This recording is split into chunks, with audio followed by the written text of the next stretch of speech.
ಅಧ್ಯಕ್ಷರೇ, ಉತ್ತರ ಕರ್ನಾಟಕದ ಬಗ್ಗೆ ವಿಶೇಷವಾಗಿ ಕಲ್ಯಾಣ ಕರ್ನಾಟಕದ ಬಗ್ಗೆ ಮಾತಾಡಕ್ಕೆ ಅವಕಾಶ ಮಾಡಿಕೊಟ್ಟಿದ್ದೀರಿ. ನಿಮಗೆ ಅಭಿನಂದನೆಗಳು ಸನ್ಮಾನ್ಯ ಅಧ್ಯಕ್ಷರೇ. ಇವತ್ತು ಕಲ್ಯಾಣ ಕರ್ನಾಟಕ ಅಂದ್ರೆ 7 ಜಿಲ್ಲೆಗಳು ಸಂಬಂಧಪಟ್ಟಂತ ಪ್ರದೇಶ.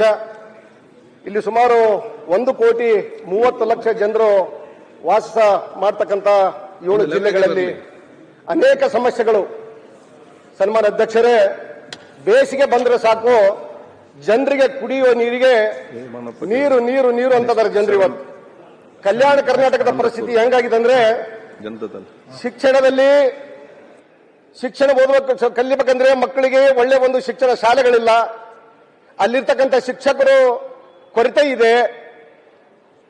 ಬೇಸಿಗೆ ಬಂದ್ರೆ ಕುಡಿಯ ನೀರಿನ ಸಮಸ್ಯೆ ಇದೆ. ಅಲ್ಲಿಂದ ಮತ್ತೆ ರೈತರು ಏನು ಬೆಳೆದಂತ ಬೆಳೆಗೆ ನಿಖರವಾದ ಬೆಲೆ ಸಿಗ್ತಾ ಇಲ್ಲ.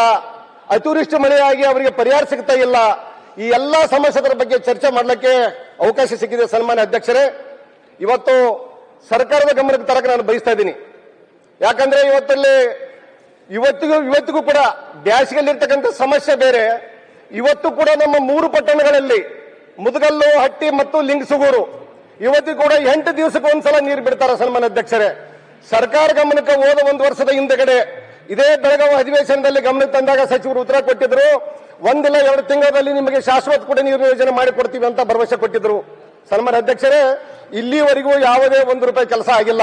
ಇವತ್ತಿಗೂ ಕೂಡ ಜನರು 8 ದಿವಸಕ್ಕೊಮ್ಮೆ ನೀರು ತಗೊಂಡು 8 ದಿವಸ ನೀರು ಸ್ಟೋರೇಜ್ ಮಾಡಿಕೊಂಡು ಆ ಸ್ಟೋರೇಜ್ ನೀರನ್ನ 8 ದಿನಗಳ ಗಟ್ಟಲೆ ಬಳಸ್ತಾ ಇದ್ದಾರೆ. ಇವತ್ತು ಅಧ್ಯಕ್ಷರೇ, ಇದು ಸರ್ಕಾರ ಒಂದ್ ಸ್ವಲ್ಪ ಗಮನ ಕೊಡಬೇಕಲ್ವಾ ಇದ್ರ ಬಗ್ಗೆ? ಕುಡಿಯ ನೀರಿನ ಬಗ್ಗೆ ಸರ್ಕಾರ ಇಲ್ಲಿವರೆಗೆ ಗಮನ ಕೊಡಲಿಲ್ಲ. ನಾವು ಎಷ್ಟು ಸಲ ಕೇಳ್ಕೊಂಡ್ರು ಇದ್ರ ಬಗ್ಗೆ ಗಮನ ಕೊಡ್ತಾ ಇಲ್ಲ. ಯಾಕೆ ಈ ಸರ್ಕಾರ ಇಷ್ಟೊಂದು ನಿರ್ಲಕ್ಷ್ಯ ಮಾಡ್ತಿದೆ ಅಂತಕ್ಕಂಥದ್ದು ನಮ್ಮ ಬೇಡಿಕೆ ಇದೆ. ಸನ್ಮಾನ್ಯ ಅಧ್ಯಕ್ಷರೇ, ಸರ್ಕಾರ ಸಚಿವರ ಕಡೆ ಗಮನ ಕೊಡಬೇಕು. ಸ್ವಲ್ಪ ನೋಡಿ, ನಾವು ಇಷ್ಟು ಮಾತಾಡ್ತೀವಿ ಅಂದ್ರೆ ಒಬ್ರು ಸಚಿವರ ಕಡೆ ಏನಾದ್ರೂ ಗಮನ ಕೊಡ್ತಿದಾರ ನೋಡಿ. ಸನ್ಮಾನ್ಯ ಅಧ್ಯಕ್ಷರೇ, ನೀವಾದ್ರೂ ಒಂದು ಸಲಹೆ ಕೊಡಿ ಸಚಿವರುಗಳಿಗೆ. ಸ್ವಲ್ಪ ನಾವು ಏನ್ ಸಮಸ್ಯೆಗಳು ಕೇಳಕತ್ತೀವಿ ಅಟ್ಲೀಸ್ಟ್ ಅವ್ರ ಗಮನಿಸಬೇಕಲ್ಲ. ನಮಗೆ ನಾವೇನ್ ಮಾತಾಡಕತ್ತೀವಲ್ಲ ಅದನ್ನ ನೋಡಿ. ನಾವು ಈ ರೀತಿ ಮಾತಾಡಿದ್ರೆ ನಾವು ನಿಲ್ಬೇಕಾಗುತ್ತೆ. ಸನ್ಮಾನ್ಯ ಅಧ್ಯಕ್ಷರೇ, ನಿಂತವ್ರು ಯಾವಾಗ ಗಮನ ಕೊಡ್ತಾರೆ ಅವಾಗ ನಾವು ಮಾತಾಡಬೇಕಾಗುತ್ತೆ. ಮಾತಾಡೋದು ಕೊಟ್ಟಿದ್ದೇನೆ ಅವಕಾಶ ನಮ್ಗೆ. ನೀವು ಅಟ್ಲೀಸ್ಟ್ ನಾವು ಕೇಳ್ಬೇಕಲ್ಲ, ನಮ್ಮ ಸಮಸ್ಯೆಗಳನ್ನು ಕೇಳ್ಬೇಕಲ್ವ ನಾವು ಏನ್ ಮಾತಾಡಕತ್ತೀವಂತ. ಅಲ್ಲ ರೀ, 8 ದಿವಸಕ್ಕೊಂದ್ಸಲ ನೀರು ಕೊಡ್ತೀರಿ ಕುಡಿಯಕಂತಂದ್ರೆ 8 ದಿವಸಗಳಲ್ಲಿ ಹೆಂಗ ನೀರು ಕುಡಿಬೇಕು ಜನ ಹೇಳ್ರಿ ನಮಗೆ. ಅಲ್ಲಿ 8 ದಿವಸಕ್ಕೊಂದ್ಸಲ ನೀರು ಸ್ಟೋರೇಜ್ ಮಾಡ್ಕೊಂಡು ನೀರು ಕುಡಿತಿದ್ದಾರೆ. ಇವತ್ತು ಕೂಡ ದೊಡ್ಡ ದೊಡ್ಡ ಪಟ್ಟಣಗಳು, ಪುರಸಭೆ, ನಗರಸಭೆ, ಪಟ್ಟಣ ಪಂಚಾಯತ್ ಇರ್ತಕ್ಕಂಥ ಗ್ರಾಮ ಪಂಚಾಯತ್ಗಳಲ್ಲಿ ಪಟ್ಟಣಗಳಲ್ಲಿ ಇವತ್ತು 8 ದಿವಸಕ್ಕೊಮ್ಮೆ ನೀರು ಬಿಟ್ಟರೆ ನೀರು ಹೆಂಗ್ ಕುಡಿಬೇಕು ಹೇಳ್ರಿ ಜನರು. ಇವತ್ತಲ್ಲಿ 8 ದಿವಸಗಳಲ್ಲಿ ಸ್ಟೋರೇಜ್ ಮಾಡಿ ನೀರು ಕುಡಿದ ಇತಿಹಾಸ ಇದೆ ನೋಡ್ರಿ ಎಲ್ಲಾದ್ರೂ ಯಾವ ರಾಜ್ಯದಲ್ಲಿ ನಮ್ಮ ದೇಶದಲ್ಲಿ. ಇದು ಲಿಂಗಸೂರು ತಾಲೂಕಿನಲ್ಲಿದೆ. ಇವತ್ತು ಮುದಗಲ್, ಹಟ್ಟಿ, ಲಿಂಗಸೂರಲ್ಲಿ 8 ದಿವಸ ನೀರು ಸ್ಟೋರೇಜ್ ಮಾಡ್ತಿದಾರ. 8 ದಿವಸಗಳ ನೀರನ್ನು ಬಳಸಂತ ಕೆಲಸ ಆಗ್ತದೆ. ಹಟ್ಟಿ ಗೋಲ್ಡ್ ಮೈನ್ಸ್, ಸನ್ಮಾನ್ಯ ಅಧ್ಯಕ್ಷರೇ, ಹಟ್ಟಿ ಗೋಲ್ಡ್ ಮೈನ್ಸ್ ಸುಮಾರು ವರ್ಷಕ್ಕೆ 1000 ಕೋಟಿ ಲಾಭ ಆಗುತ್ತೆ. 1000 ಕೋಟಿ ಲಾಭ ಇದೆ. ಹಟ್ಟಿ ಪಟ್ಟಣದಲ್ಲಿ ಕುಡಿಯಕ್ಕೆ ನೀರಿಲ್ಲ. ಜನರು ಇವತ್ತು ಹಟ್ಟಿ ಕಂಪನಿಯಲ್ಲಿ ನೌಕರಿ ಮಾಡ್ಕೊಂತಾರೆ. ಎಷ್ಟೋ ಜನ ಪ್ರಾಣ ಕಳ್ಕೊಂಡಿದ್ದಾರೆ, ಜಮೀನು ಕಳ್ಕೊಂಡಿದ್ದಾರೆ. ಇವತ್ತು ಕಷ್ಟದಲ್ಲಿ ಅದಾರ. ಅಂತ ಒಂದು ಹಟ್ಟಿ ಪಟ್ಟಣಕ್ಕೆ ಕುಡಿಯಕ್ಕೆ ನೀರು ಸಿಗ್ತಾ ಇಲ್ರಿ. 8 ದಿವಸ ನೀರು ಬಿಡ್ತಿದಾರೆ ಅಲ್ಲಿ ಹಟ್ಟಿ ಪಟ್ಟಣದಲ್ಲಿ. ಜನರು ಕೇಳ್ತಿದಾರೆ ನಮಗ. ಸರ್ಕಾರ ಹೇಳ್ತದೆ ಅವ್ರಿಗೊಂದು 2,000 ರೂಪಾಯಿ ಹೆಣ್ಮಕ್ಳು ತಾಯಂದಿರಿಗೆ ಕೊಡ್ತಿದಾರ, ಯುವಕರಿಗೆ ಒಂದು 1,500 ಕೊಡ್ತಿದಾರ, ಇನ್ನೊಬ್ಬರಿಗೆ ಯುವಕರಿಗೆ ಮತ್ತೆ ಒಂದು 3,000 ಕೊಡ್ತಿದಾರ. ನಮ್ದು ಏನು ಅಭ್ಯಂತರಿಲ್ಲ, ನಾವು ಸ್ವಾಗತ ಮಾಡ್ತೀವಿ ಸರ್ಕಾರಕ್ಕೆ. 2,000 ಕೊಡೋದನ್ನ 4,000 ಮಾಡ್ಲಿ, 1,500 ಕೊಡೋದನ್ನ ಇನ್ನೂ 3,000 ಮಾಡ್ಲಿ, 3,000 ಕೊಡೋದನ್ನ 6,000 ಮಾಡಿಕೊಡ್ರಿ. ಆದ್ರೆ ನಮ್ದು ಏನು ಅಭ್ಯಂತರಿಲ್ಲ, ಸರ್ಕಾರಕ್ಕೆ ನಾವು ಸ್ವಾಗತ ಮಾಡ್ಕೊಂತೀವಿ. ಆದ್ರ ಇದು ಯಾವುದೂ ಶಾಶ್ವತ ಪರಿಹಾರ ಅಲ್ಲ. ಸನ್ಮಾನ್ಯ ಅಧ್ಯಕ್ಷರೇ, ಇದು ಯಾವುದೂ ಶಾಶ್ವತವಲ್ಲ. ಶಾಶ್ವತ ಕೊಡಬೇಕಾದದ್ದು ಯುವಕರಿಗೆ ಉದ್ಯೋಗ ಕೊಡ್ರಿ, ಮಹಿಳೆಯರಿಗೆ ಉದ್ಯೋಗ ಕೊಡ್ರಿ. ಆ ಭಾಗದಲ್ಲಿ ಮಹಿಳೆಯರಿಗೆ ಉದ್ಯೋಗ ಇಲ್ಲಾರ್ದ, ಯುವಕರು ಉದ್ಯೋಗ ಇಲ್ಲದಕ್ಕಂತ ಬೇರೆ ಕಡೆ ಜಿಲ್ಲೆಗೆ, ಬೇರೆ ಬೇರೆ ಪಟ್ಟಣಗಳಿಗೆ ಗೂಳೆ ಹೋಗ್ತಕ್ಕಂಥದ್ದು ನೋಡ್ತಾ ಇದೀವಿ. ಪ್ರತಿ ಸಲ ರಾಯಚೂರು ಜಿಲ್ಲೆಯಿಂದ 40,000 ರಿಂದ 45,000 ಜನ ಗೂಳೆ ಹೋಗ್ತಿದಾರ. ಗೂಳೆ ಹೋಗುವ ಸಂದರ್ಭದಲ್ಲಿ ಎಂತೆಂಥ ಸಮಸ್ಯೆಗಳು ಉದ್ಭವಿಸ್ತವಂದ್ರೆ ಎಕ್ಸ್ಟೆಂಟ್ ಆಗ್ತಿದೆ. ಒಂದೇ ಸಲ 8 ಜನ, 10 ಜನ, 15 ಜನ ಒಂದೇ ಸಲ ಒಂದೇ ಗಾಡಿಯಲ್ಲಿ ಡೆತ್ ಆದಂತ ಇತಿಹಾಸ ಇದೆ. ಒಂದು ಸಾರಿ ಅಲ್ಲ, ಇಂಥವು ಅನೇಕ ಸಾರಿ ಇವತ್ತು ಮರಣವನ್ನು ಒಪ್ಪಿದಿರತಕ್ಕಂಥವ್ರು ಎಕ್ಸ್ಟೆಂಟ್ ನಲ್ಲಿ. ಸರ್ಕಾರ ಇವತ್ತು ಪರಿಹಾರ ಕೊಡ್ತದೆ 2,000, 5,000, 2 ಲಕ್ಷ, 5 ಲಕ್ಷ. ಅದೇನದು ಪರಿಹಾರ ಆಗ್ತದೆ. ಸನ್ಮಾನ್ಯ ಅಧ್ಯಕ್ಷರೇ, ಪ್ರಾಣ ಕಳ್ಕೊಂತಿದಾರ. ಆ ಗೂಳೆ ಹೋಗೋದನ್ನ ತಪ್ಪಕ್ಕಾಗಿದ್ರೆ ಸ್ವಾಮಿ ನಿಮ್ ಕೈ ಮುಗಿದು ಕೇಳ್ಕೊಂತೀನಿ, ಪ್ರತಿ ವಿಧಾನಸಭಾ ಕ್ಷೇತ್ರಕ್ಕೆ ಏನಾದ್ರೂ ಒಂದು ಕೈಗಾರಿಕೆಯನ್ನು ಉತ್ಪನ್ನ ಪ್ರಾರಂಭ ಮಾಡ್ರಿ, ಗಾರ್ಮೆಂಟ್ ಅನ್ನು ಹಾಕ್ಸ್ರಿ. ನೀವೇನು ಮಹಿಳೆಯರಿಗೆ 2,000 ಕೊಡ್ತಿರಲ್ಲ, ನೀವು 4,000 ಕೊಟ್ಟರು ಮಹಿಳೆಯರು ತೃಪ್ತಿ ಇಲ್ಲ. ಶಾಶ್ವತ ಅವರಿಗೆ ಪರಿಹಾರ ಒಂದು ಉದ್ಯೋಗ ಕೊಡ್ರಿ. ಅಲ್ಲಿ ಗಾರ್ಮೆಂಟ್ ಪ್ರತಿ ವಿಧಾನಸಭಾ ಕ್ಷೇತ್ರಕ್ಕೆ ಒಂದು ಗಾರ್ಮೆಂಟ್ ಸ್ಥಾಪನೆ ಮಾಡ್ರಿ. 5,000 ಮಹಿಳೆಯರಿಗೂ ಉದ್ಯೋಗ ಕೊಡ್ರಿ, 5,000 ಮಹಿಳೆಯರಿಗೂ ಉದ್ಯೋಗ ಕೊಡ್ರಿ. ನೆನೆಸ್ತಾರೆ ನಿಮ್ಮನ್ನ. ಯಾರು ಎಲ್ಲಿ ಗುಳೆ ಹೋಗಿ ತಪ್ಪೈತಿ, ಅವ್ರ ಪ್ರಾಣ ಉಳಿತೈತಿ, ಅವ್ರು ನಿಜವಾದ ಒಂದು ಜಾಗದಲ್ಲಿ ಇದ್ದು ಅವ್ರು ಉಪಜೀವನ ಮಾಡ್ತಾರ, ನಿಮ್ಮನ್ನ ನೆನೆಸ್ತಾರ. ಅವರು ಪ್ರತಿ ವಿಧಾನಸಭಾ ಕ್ಷೇತ್ರಕ್ಕೊಂದು ಗಾರ್ಮೆಂಟ್ ಫ್ಯಾಕ್ಟರಿ ಹಾಕಂತ ಕೆಲಸ ಮಾಡ್ರಿ. ಯುವಕರು ಏನ್ ಮಾಡಿದಾರೆ ಸ್ವಾಮಿ, ಇವತ್ತು 1500 ಕೊಡ್ತೀರಿ, 3000 ಕೊಡ್ತೀರಿ, ಅದು ಶಾಸಕ ಪರಿವಾರದವರಿಗೆ. ಅವ್ರು ಕೇಳ್ತಾ ಇದಾರೆ, ಸ್ವಾಮಿ ಸರ್ಕಾರಕ್ಕೆ ನಾವೇನು ಹೋಗಿ ಕೇಳಕತ್ತಿಲ್ಲ, ನಮ್ಗೆ ಉದ್ಯೋಗ ಕೊಡಿ ಅಂತೇಳಿ ಸರ್ಕಾರಕ್ಕೆ ಉದ್ಯೋಗ ಕೊಟ್ಟರೆ ಸಾಕು, ಅದರಿಂದ ನಮ್ಮ ಜೀವನ ಪರಿಹಾರ ಬದುಕ್ತೀವಿ ಅಂತಾರೆ ಯುವಕರು. ಅವ್ರಿಗೆ ಉದ್ಯೋಗ ಕೊಡಬೇಕಲ್ಲ. ಬಹಳಷ್ಟು ಮಂದಿ MA ಮಾಡಿದ್ದಾರೆ, ಒಳ್ಳೆ ಡಿಗ್ರಿಗಳನ್ನು ಮುಗಿಸಿದ್ದಾರೆ, ಇಂಥ ಮಾಡಿದ ಎಲ್ಲ ಅಂತ ಕೋರ್ಸ್ಗಳು ಮಾಡಿದಂತ ಯುವಕರಿಗೆ ಉದ್ಯೋಗ ಕೊಡದೆ ಹೋದ್ರೆ ಅವ್ರ ಪರಿಸ್ಥಿತಿ ಏನಾಗ್ತದೆ ಹೇಳ್ರಿ ಅಧ್ಯಕ್ಷರೇ. ಇವತ್ತು ಅವರು ಕೂಡ ಹೋಗ್ತಾ ಇದಾರ, ಬೇರೆ ಬೇರೆ ಪ್ರೈವೇಟ್ ಕಂಪನಿಯಲ್ಲಿ ನೌಕರಿ ಮಾಡಾಕ ಬೇರೆ ಬೇರೆ ರಾಜ್ಯಗಳಿಗೆ ಬೇರೆ ಬೇರೆ ದೇಶಗಳಿಗೆ ಹೋಗಿ ಇವತ್ತ ಉಪಜೀವನ ಮಾಡತಕ್ಕಂಥ ಕೆಲಸ ಆಗ್ತಾ ಇದೆ.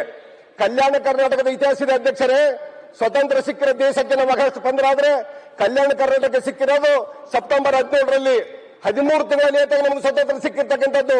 ಇವತ್ತು ಏನ್ ಸವಲತ್ತುಗಳಾಗವಲ್ಲಿ ಎಲ್ಲಾ ಸವಲತ್ತುಗಳಲ್ಲಿ ವಂಚಿತರಾಗ್ತಾ ಇದೀವಿ ನಾವು. ಇವತ್ತು ಏನ್ ಬ್ಯಾಕ್ಲಾಗ್ ಹುದ್ದೆಗಳಲ್ಲಿ ತುಂಬತಕ್ಕಂಥ 371 ಜೆ ಬಂದಿದೆ. 371 ಜೆ ಏನಾಗಿದೆ ಪರಿಸ್ಥಿತಿ ಗೊತ್ತರೆ, ಅಲ್ಲಿ ಸಿಗಬೇಕಾದ ನಿಜವಾದ ಫಲಾನುಭವಿಗೆ ಯಾರಿಗೆ ಸಿಗಬೇಕು ಅದಕ್ಕೆ ಸಿಗ್ತಾ ಇಲ್ಲ. ಯಾರು ಪರ್ಸೆಂಟೇಜ್ ಮೇಲೆ ಅದರ ಕಡೆ ಮೈಸೂರು, ಬೆಂಗಳೂರು, ತುಮಕೂರು, ಮಂಡ್ಯದವರು ಬರ್ತಾರ, 1 ವರ್ಷ ಇಲ್ಲಿ ಡ್ಯೂಟಿ ಮಾಡ್ತಾರ, ಪರ್ಸೆಂಟೇಜ್ ಮೇಲೆ ಬಂದು 1 ವರ್ಷ ಆದ್ಮೇಲೆ ಮತ್ತೆ ಟ್ರಾನ್ಸ್ಫರ್ ಮಾಡ್ಕೊಂಡು ಅವ್ರವ್ರ ರಾಜ್ಯಗಳಿಗೆ ಅವ್ರವ್ರ ಜಿಲ್ಲೆಗಳಿಗೆ ಹೋಗ್ಬಿಡ್ತಾರ. ಇಲ್ಲಿ ಪರಿಸ್ಥಿತಿ ಏನಾಗಿದೆ, ಇಲ್ಲಿ ಕಲ್ಯಾಣ ಕರ್ನಾಟಕದಲ್ಲಿ ಮಕ್ಕಳಿಗೆ ಪಾಠ ಹೇಳಕ್ ಶಿಕ್ಷಕರಿಲ್ಲ. ಅತಿಥಿ ಶಿಕ್ಷಕರ ನೇಮಕ ಮಾಡಿರಿ. ಸರ್ಕಾರ ಇವತ್ತು ಅವ್ರಿಗೆ 12,000 ರೂಪಾಯಿ 15,000 ರೂಪಾಯಿ ಸಂಬಳ ಕೊಡ್ತಾ ಇದೆ. ಎದಕ್ಕೆ ಸಾಲ್ತಿದೆ ಸ್ವಾಮಿ ಅಧ್ಯಕ್ಷರ ಸಂಬಳದಕ್ಕೆ? ಅವ್ರು ಇವತ್ತ ಒಂದು ದಿವಸಕ್ಕೆ ಒಬ್ಬ ಅತಿಥಿ ಶಿಕ್ಷಕನಿಗೆ 400 ರಿಂದ 500 ರೂಪಾಯಿ ಖರ್ಚು ಇದೆ. ಅವ್ನಿಗೆ ಹೋಗಿ ಬರೋ ಪೆಟ್ರೋಲ್ ಖರ್ಚು, ಅವನಿಗೆ ಊಟದ ಖರ್ಚು, ಬಸ್ಸಿನ ಸೌಕರ್ಯಗಳಿಲ್ಲ, ಹಳ್ಳಿಗಳಲ್ಲಿ ಹೋಗ್ಲಕ್ಕ ಹಳ್ಳಿಗಳಲ್ಲಿ ಹೋಗಿ ಅವ್ನು ಡ್ಯೂಟಿ ಮಾಡಬೇಕು. ಒಬ್ಬ ಅತಿಥಿ ಶಿಕ್ಷಕನಿಗೆ ಅಷ್ಟು ಕೊಟ್ರೆ ಅವ್ನು ಉಪಜೀವನ ಮಾಡಕ್ಕಾಗ್ತದ? ಅವ್ನು ಹೆಂಡತಿ ಮಕ್ಕಳು ಹೆಂಗ್ ಬದುಕಿಸ್ಬೇಕು? ಅವ್ರ ತಂದೆ ತಾಯಿನ ಯಾವ ರೀತಿ ಬದುಕಿಸ್ಬೇಕು? ಅವ್ರಿಗೆ ಏನಾದ್ರು ಒಂದು 30,000 ರೂಪಾಯಿ ಸಂಬಳ ಕೊಡ್ಬೇಕಲ್ಲ ಸನ್ಮಾನ್ಯ ಅಧ್ಯಕ್ಷರವರಿಗೆ, ಅತಿಥಿ ಶಿಕ್ಷಕರಿಗೆ. ಅತಿಥಿ ಶಿಕ್ಷಕರಂತ ನೇಮಕ ಮಾಡಿದ ಮೇಲೆ ಸರ್ಕಾರ ಅವರಿಗೆ ಏನಾದ್ರು ಒಂದು ಅವರಿಗೆ ಕೈ ತುಂಬ ಸಂಬಳ, ಅವ್ರು ಉಪಜೀವನ ಮಾಡಿದ ಸಂಬಳ ಕೊಡದ ಹೋದ್ರೆ ಅದು ಯಾವ ರೀತಿ ಅವರು ಉಪಜೀವನ ಮಾಡ್ಬೇಕು ಹೇಳಿ? ಇವತ್ತು ಆಶಾ ಕಾರ್ಯಕರ್ತರು, ಕಲ್ಯಾಣ ಕರ್ನಾಟಕದಲ್ಲಿ ಆಶಾ ಕಾರ್ಯಕರ್ತರು, ನರ್ಸ್ಗಳು, ಡಾಕ್ಟರ್ಗಳು ಇವತ್ತು ಪರಿಸ್ಥಿತಿ ಕರೋನಾ ಸಂದರ್ಭದಲ್ಲಿ ಅವರು ಪ್ರಾಣವನ್ನೇ ಒತ್ತಿಟ್ಟು ಅವರು ಡ್ಯೂಟಿ ಮಾಡಿರ್ತಕ್ಕಂಥದ್ದು, ಅವರು ಪ್ರಾಣ ಒತ್ತಿಟ್ಟು ಡ್ಯೂಟಿ ಮಾಡಿರ್ತಕ್ಕಂಥದ್ದು. ಅವ್ರಿಗೆ ಇವತ್ತು ಸವಲತ್ತೇ ಇಲ್ಲ ಸರ್ಕಾರದಿಂದ. ಅವ್ರು ಇವತ್ತು ಆಶಾ ಕಾರ್ಯಕರ್ತರ ಪರಿಸ್ಥಿತಿ ಏನಾಗಿದೆ ನೋಡ್ರಿ. ಬೀದಿ ಬೀದಿಗಳಲ್ಲಿ ಹೋರಾಟ ಮಾಡ್ತಾ ಇದಾರ. ಸ್ವಾಮಿ ನಮಗೆ ತಿಂಗಳಗಟ್ಟಲೆ ಬದುಕಕ್ಕೆ ಏನಾದ್ರು ಒಂದು ಸಂಬಳ ಕೊಡ್ರಿ ಅಂತಾರ. ಸರ್ಕಾರ ಕೊಡ್ತಾ ಇಲ್ಲ. ಸರ್ಕಾರ ಅವ್ರ ಬಗ್ಗೆ ಕೇರೆ ಮಾಡಿಲ್ಲ. ಇವತ್ತಿನ ಪರಿಸ್ಥಿತಿ ಯುವಕರಿಗೆ ಉದ್ಯೋಗ ಇಲ್ಲ, ಮಹಿಳೆಯರಿಗೂ ಉದ್ಯೋಗ ಇಲ್ಲ, ಬೇರೆ ಕಡೆ ಗೂಳೆ ಹೋಗ್ತಕ್ಕಂಥದ್ದು, ಎಕ್ಸಿಟ್ ಅಲ್ಲಿ 10 ಜನ 15 ಜನ ಮರಣ ಹೋಗ್ತಕ್ಕಂಥದ್ದು, 8 ದಿನಕ್ಕೊಮ್ಮೆ ನೀರು ಬಿಡ್ತಕ್ಕಂಥದ್ದು. ಇದು ಯಾವ ನ್ಯಾಯಸ್ವಾಮಿ ಕಲ್ಯಾಣ ಕರ್ನಾಟಕದ ಏನ್ ಜನ ಪಾಪ ಮಾಡಿದೀವಿ ನಾವು? 1,30,00,000 ಜನರು ಬದುಕಂತ ಜೀವನ 7 ಜಿಲ್ಲೆಗಳಲ್ಲಿ ಸರ್ಕಾರ ಸವಲತ್ತು ಸರ್ಕಾರ ಹೇಳ್ತಾ ಇದೆ. 5,000 ಕೋಟಿ ಇವತ್ತು ನಾವು ಕಲ್ಯಾಣ ಕರ್ನಾಟಕ ಅನುದಾನ ಕೊಡ್ತೀವಿ ಅಂತಾರ. 5,000 ಕೋಟಿಯಲ್ಲಿ ಶಾಸಕರಿಗೆ ಎಷ್ಟು ಕೊಟ್ಟಿರಿ ಸ್ವಾಮಿ? 5,000 ಕೋಟಿಯಲ್ಲಿ ಇವತ್ತು ಎಷ್ಟು ಅಭಿವೃದ್ಧಿ ಮಾಡ್ತಾ ಇದೀವಿ ನೋಡ್ರಿ. ಅದರಲ್ಲಿ ಅನೇಕ ನಿಯಮಗಳು ಹಾಕ್ಬಿಟ್ಟಿದಾರ. ಯಾವುದೇ ಸಂಸ್ಕೃತಿ ಭವನ ಕಟ್ಟಂಗಿಲ್ಲ, ಸಮುದಾಯ ಭವನಗಳು ಕಟ್ಟಂಗಿಲ್ಲ, ಯಾವುದೇ ಇನ್ನೊಂದು ಕೆಲಸಗಳು ಯೂಸ್ ಮಾಡಂಗಿಲ್ಲ. ಅದಕ್ಕೆ ಲಿಮಿಟ್ ಮಾಡಿಬಿಟ್ಟಿದ್ದಾರೆ. ಸೀಸೆ ರಸ್ತೆ ಮಾಡಬೇಕು, ಕುಡಿಯಕ್ಕೆ ನೀರು ಮಾಡ್ಕೋಬೇಕು, ಏನು ಮತ್ತೆ ಬೇರೆ ಕೆಲಸ ಯಾವ ಯೂಸ್ ಮಾಡಬಾರ್ದು ಅಂತಂದ್ರೆ ಶಾಲೆಗಳಲ್ಲಿ ಬರೀ ಓನ್ಲಿ ಪರ್ಚೇಸ್ ಮಾಡ್ಬೇಕಂತಂದ್ರೆ ಹೊಸ ಶಾಲೆಗಳು ಕಟ್ಟಿದೆ. ಅವಾಗ ನಾವು ಇವತ್ತು ಸುಮಾರು 40 ವರ್ಷ 50 ವರ್ಷ ಶಾಲೆಗಳಾದಾವ. ಮಳೆ ಬಂದ್ರೆ ಸೋರ್ತದವ, ಮಕ್ಕಳು ಕೂಡಕ್ಕಾಗ್ತಾ ಇಲ್ಲ ಶಾಲೆಯಲ್ಲಿ. ಆ ಶಾಲೆ ಸೋರಂತ ಮಕ್ಕಳು ಶಾಲೆಯಲ್ಲಿ ಕುಂತ್ರೆ ಪಾಠ ಹೇಳಕ್ಕಾಗ್ತದ? ಇವತ್ತೇನಾದ್ರು ಬೆಂಗಳೂರು, ಮೈಸೂರು, ತುಮಕೂರು ಕಡೆ ಅದ್ರಿ ತದವ ನೋಡ್ರಿ ಶಾಲೆಗಳು. ಅಲ್ಲಿ ಒಳ್ಳೆ ಒಳ್ಳೆ ಶಾಲೆಗಳಿದಾವ. ಕಲ್ಯಾಣ ಕರ್ನಾಟಕದಲ್ಲಿ ಕಷ್ಟದಲ್ಲಿ ಮಕ್ಕಳು ಓದ್ತಾ ಇದಾರೆ. ಅವ್ರಿಗೆ ಒಂದು ಒಳ್ಳೆ ಶಿಕ್ಷಕರು ಕೊಟ್ಟಿಲ್ಲ. ಇವತ್ತಿಗೂ ಶಿಕ್ಷಕರ ಕೊರತೆ ಇದೆ. ದಯಮಾಡಿ ಸರ್ಕಾರಕ್ಕೆ ಮನವಿ ಮಾಡ್ತೀನಿ, ಅತಿಥಿ ಶಿಕ್ಷಕರನ್ನು ಕೊಟ್ಟಿರಿ, ಅವರಿಗೆ ಕೈ ತುಂಬ ಸಂಬಳ ಕೊಡ್ತಕ್ಕಂಥ ಕೆಲಸ ಮಾಡ್ರಿ. ಇಲ್ಲಾಂದ್ರೆ ಅವ್ರು ಪರ್ಮಿಟ್ ಮಾಡ್ಕೊಡ್ರಿ. ಅವ್ರಿಗೆ ಅತಿಥಿ ಶಿಕ್ಷಕರು ಪರ್ಮಿಟ್ ಮಾಡ್ಕೊಂಡ್ಬಿಡ್ರಿ. ಅವ್ರಿಗೆ ಸಂಬಳ ಬರ್ತಿದೆ, ಸರ್ಕಾರದಿಂದ ಏನ್ ಬರ್ಬೇಕು ಸಂಬಳ ಬರ್ತಿದೆ, ಸರಿಯಾಗಿ ಮಕ್ಕಳಿಗೆ ಪಾಠ ಅಂತ ವ್ಯವಸ್ಥೆ ಆಗುತ್ತಿದೆ. ಇನ್ನೊಂದು ಇದರಲ್ಲಿ ವಿಶೇಷ ಏನಾಗಿದೆ ಸನ್ಮಾನ್ಯ ಅಧ್ಯಕ್ಷರೇ, ಈಗ ಇರ್ತಕ್ಕಂಥ ಶಾಲೆಗಳಲ್ಲಿ, ಸರ್ಕಾರಿ ಶಾಲೆಗಳಲ್ಲಿ ಸರ್ಕಾರ ಬಿಸಿ ಊಟಕ್ಕಂತೇಳಿ ಅಲ್ಲಿ ಊಟ ಕೊಡ್ತಾ ಇದೆ. ಇನ್ನೊಂದು ಅದರಲ್ಲಿ ಒಂದು ಸಂಸ್ಥೆ ಚಕ್ಕಿ ಎಗ್ಗು ಕೊಡ್ತಕ್ಕಂಥ ವ್ಯವಸ್ಥೆ ಮಾಡ್ಯಾರ. ಅದನ್ನ ಏನ್ ಮಾಡ್ಯಾರ ಹೇಳ್ರಿ ಅಧ್ಯಕ್ಷರೇ? ಇವತ್ತ ಓದಿಸ್ತ ಪಾಠ ಹೇಳ್ತಕ್ಕಂಥ ಶಿಕ್ಷಕರಿಗೆ ಜವಾಬ್ದಾರಿ ಕೊಟ್ಬಿಟ್ಟಿದ್ದಾರೆ. ಅವ್ರು ಹೋಗಿ ಅಂಗಡಿಗೆ ಹೋಗಿ ಖರೀದಿ ಮಾಡ್ಕೊಂಡ್ ಬರ್ಬೇಕು, ಮಕ್ಕಳಿಗೆ ಮಧ್ಯಾಹ್ನ ಊಟ ಹಾಕ್ಬೇಕು, ಮತ್ತೆ ಪಾಠ ಯಾವಾಗ ಹೇಳ್ಬೇಕು? ಅವರು ಪಾಠ ಯಾವಾಗ ಹೇಳ್ಬೇಕು ಮಕ್ಕಳಿಗೆ? ಅವ್ರಿಗೆ ಏನಾದ್ರೂ ಅವ್ರ ಜವಾಬ್ದಾರಿ ಬದಲು ಬೇರೆ ಒಂದು ಸಂಸ್ಥೆಗೆ ಕೊಟ್ಟು ಸರ್ಕಾರನೇ ಒಂದು ತೀರ್ಮಾನ ಮಾಡಿ ಅದನ್ನೆಲ್ಲನೂ ಕೊಟ್ಟು ಒಂದು ಜವಾಬ್ದಾರಿ ಕೊಟ್ಟಿಗೆ ಮಕ್ಕಳಿಗೆ ಸಪ್ಲೈ ಮಾಡಿದ ವ್ಯವಸ್ಥೆ ಮಾಡ್ಬೇಕಲ್ವಾ? ಶಿಕ್ಷಕರಿಗೆ ಆ ಜವಾಬ್ದಾರಿ ಕೊಟ್ರೆ ಶಿಕ್ಷಕರು ಮಕ್ಕಳನ್ನ ಯಾವಾಗ ಖರೀದಿ ಮಾಡಬೇಕು, ಮಕ್ಕಳಿಗೆ ಯಾವಾಗ ಪಾಠ ಹೇಳಬೇಕು, ಊಟ ಯಾವಾಗ ಆಗ್ಬೇಕು ಮಕ್ಕಳಿಗೆ? ಸರ್ಕಾರನ ಗಮನಿಸಬೇಕಲ್ವಾ? ಯಾವುದೇ ಒಂದು ಯೋಜನೆ ತಂದಾಗ ಈ ಯೋಜನೆ ಯಾವ ರೀತಿ ಮಾಡಬೇಕು ಅಂತಕ್ಕಂಥದ್ದು ಗಮನಿಸಬೇಕಲ್ಲ ಅಧ್ಯಕ್ಷರೇ? ಇದು ಆಗಿರ್ತಕ್ಕಂಥ ಸಮಸ್ಯೆ. ಇದನ್ನ ಬಿಸಿ ಊಟ ಆಗಿರ್ಬಹುದು, ಆ ಚಕ್ಕೆ ಎಗ್ಗು ಕೊಡ್ತಕ್ಕಂಥ ಆಗಿರ್ಬಹುದು, ಅದನ್ನ ಮಾಸ್ಟರ್ ಟೀಚರ್ಗಳು ಜವಾಬ್ದಾರಿ ಕೊಡಬೇಡ್ರಿ. ದಯಮಾಡಿ ಅದನ್ನ ಯಾರಾದ್ರೂ ಒಂದು ಸಂಸ್ಥೆ ಕೊಡುವಂತ ವ್ಯವಸ್ಥೆ ಮಾಡ್ರಿ. ಯಾರು ಕರೆದ್ರೆ ಒಂದು ಎನ್ಜಿಒ ಕೊಟ್ಟು ಎನ್ಜಿಒಗಳಿಂದ ಸಪ್ಲೈ ಮಾಡುವಂತ ವ್ಯವಸ್ಥೆ ಆಗಲಿ. ಶಿಕ್ಷಕರು ಪಾಠ ಹೇಳಿ ಮಕ್ಕಳಿಗೆ. ನಮ್ಮ ಭಾಗದಲ್ಲಿ ಯಾಕೆ ಪರ್ಸೆಂಟೇಜ್ ಸಿಗ್ತಾ ಇಲ್ಲ ಅಂದ್ರೆ ಶಿಕ್ಷಕರು ಕೊರತೆ ಅಂದ್ರೆ ಪರ್ಸೆಂಟೇಜ್ ಸಿಗ್ತಾ ಇಲ್ಲ. ಪರ್ಸೆಂಟೇಜ್ ಇಲ್ಲ ಅಂದ್ರೆ ನೌಕರಿ ಆಗ್ತಿಲ್ಲ. ನೌಕರಿ ಆಗಲ್ಲ ಅಂದ್ರೆ ನಮ್ಮ ವಿದ್ಯಾರ್ಥಿಗಳು ಬೇರೆ ಕಡೆ ಗೂಳೆ ಹೋಗ್ತಾ ಇದಾರೆ, ಆಕ್ಸಿಡೆಂಟ್ ಆಗ್ತದಾರ, ಸಾಯ್ತಾ ಇದಾರ.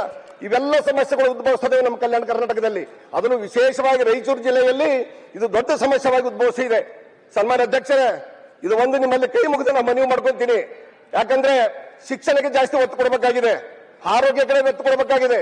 ಸರ್ಕಾರಿ ಆಸ್ಪತ್ರೆಗಳಲ್ಲಿ ನರ್ಸ್ಗಳು ಇವತ್ತು ಡ್ಯೂಟಿ ಮಾಡ್ತಿದಾರ.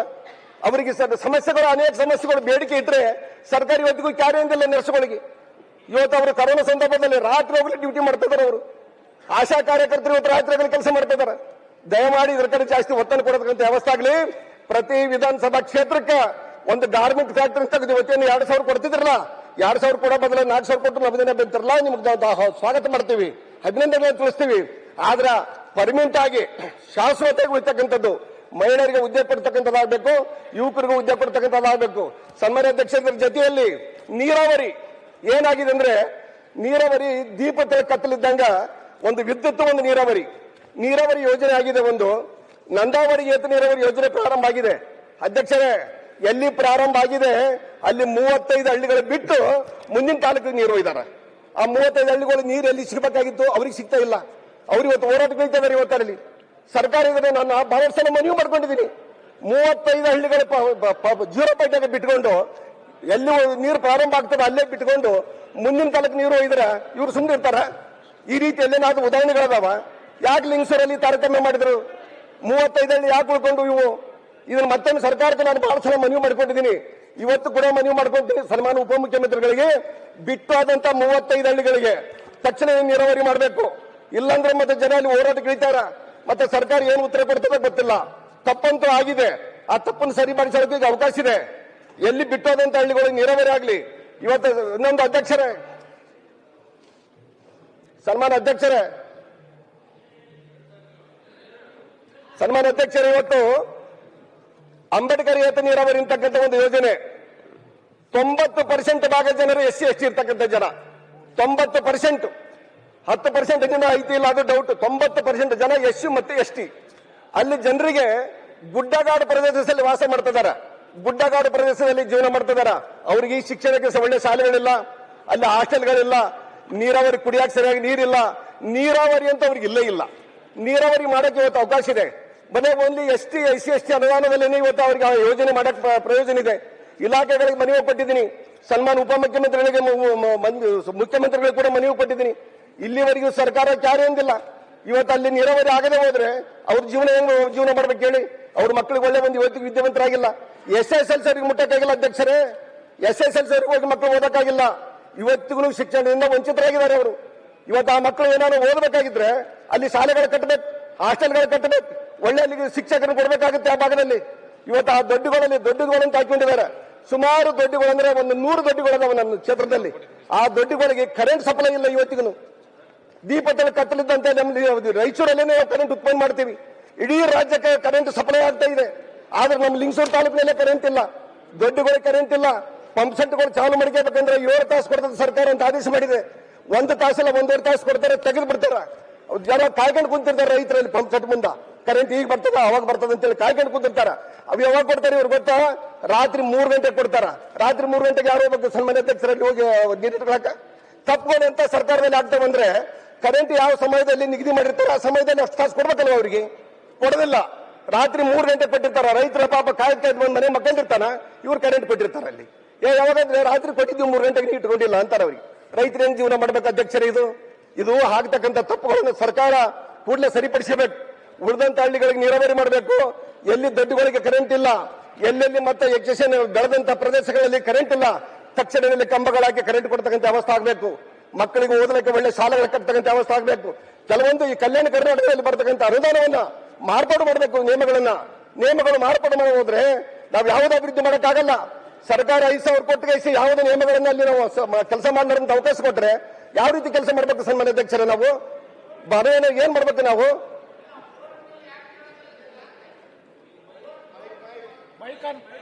ಮೈಕ್ ಆನ್ ಮಾಡಿ ಅಧ್ಯಕ್ಷರ. ನಿಮ್ಮ ಮೈಕ್ ನಮಗೆ ಕೇಳ್ತಿಲ್ಲ ಅಧ್ಯಕ್ಷರ. ಮೈಕ್ ಆನ್ ಮಾಡಿ ಹೇಳಿ ಅಧ್ಯಕ್ಷರೇ. ನೋಡ್ರಿ ಅಧ್ಯಕ್ಷರೇ, ಬೋರ್ಡ್ ಅಲ್ಲಿ ನಾವು ಮೆಂಬರ್ಗಳಿಲ್ಲ. ಬೋರ್ಡ್ ಅಲ್ಲಿ ಮೆಂಬರ್ ಇದ್ದಂತವ್ರು ಚರ್ಚೆ ಮಾಡಬೇಕು. ನಾವು ಬೋರ್ಡ್ ಚೇರ್ಮನ್ ಅಧ್ಯಕ್ಷರಿಗೆ ಗಮನಕ್ಕೆ ತಂದಿದ್ದೀವಿ, ಸರ್ಕಾರ ಗಮನಕ್ಕೆ ತಂದಿದ್ದೀವಿ, ಸಚಿವರ ಗಮನಕ್ಕೆ ತಂದಿದ್ದೀವಿ. ಇಲ್ಲಿವರೆಗೂ ಯಾವ ನಿಯಮಗಳನ್ನು ಸಲ್ಲಿಕ್ಕಾಗಿಲ್ಲ.